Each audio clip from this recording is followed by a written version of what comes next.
There's a little backstory here. I got diagnosed with Lyme disease when I was 13. And at that point, I obviously, like anyone with health issues, had a lot of blood tests and all sorts of tests going on. So I was often exposed to rubbing alcohol for all of these tests. Then a year later, 1 year into my health treatment, I got a PICC line, which is a tube that goes to your heart so you can get IV easier. And at that time, I had to have a home health nurse come once a week to change the dressing. First I had one here, then I had one up here. Basically, right as soon as I got the first PICC line, I started having a horrible rash all up and down my arm. Like, the line was here, but the rash would go all the way up, and it was just truly dreadful. I was always itching it to the point that it was bleeding, and I couldn't get away from it. It was 24/7, and it was always there, and the rash just got worse and worse, and we tried everything. Nothing worked. So then fast forward like 3 years. I was a lot better by this point, but I was at my Lyme doctor's office getting various IVs done after my appointment, and I always knew that every single time I got a blood test or an IV or anything of that sort, I would get a horrible rash. And then I was telling this to the nurse that was doing it, and then he was like, you know, maybe you're allergic to rubbing alcohol. No one had ever thought that. We had changed everything except for the rubbing alcohol.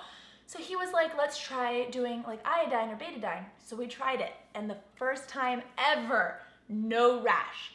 So from that moment on, I carried betadine, like sterile betadine swabs in my purse. We have them at my house. Anytime I had to go to the doctor or anywhere, I would bring my own, and I became my biggest self-advocate, making sure that nobody touched my arm with alcohol. So that has happened now for over a decade. I have been allergic to rubbing alcohol. And so then when I started DNRS, a couple people were like, hey, I wonder if you'll be able to have rubbing alcohol on you now. And I was like, no, like, what? No, I'm someone who's allergic to rubbing alcohol. I always have been. Except I haven't always been, only since I was 14. I actually never even targeted it because it really didn't matter to me. I was targeting food and chemicals and all these other things, but I never cared about it. But in DNRS, they always say that a lot of things generalize because it's all in the same place. So you're, working on this one food or this one thing, but it generalizes to all these other foods or chemicals. And so a lot of things get taken care of that you don't even address. So today, we're gonna find out. We're gonna officially find out if I am no longer someone who is allergic to rubbing alcohol. And I can't believe I'm doing this. But at this point, I was like, you know what? I wanna know. Whew, that was a lot. Okay. Oh my gosh, I smell it. Okay. So this is 91% isopropyl alcohol, and this is my arm. Oh my goodness.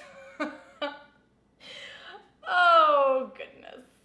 I don't even have words for the craziness that I am doing right now. Holy smokes. All right, so now that this has happened, I will be back in a number of hours. It has been 9.5 hours, and I am actually about to go to bed. My arm is completely normal. It would definitely by now have just totally started having a huge rash everywhere. I'm completely like mind blown right now.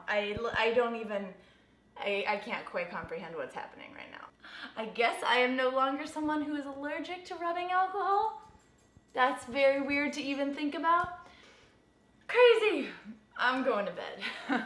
Bye.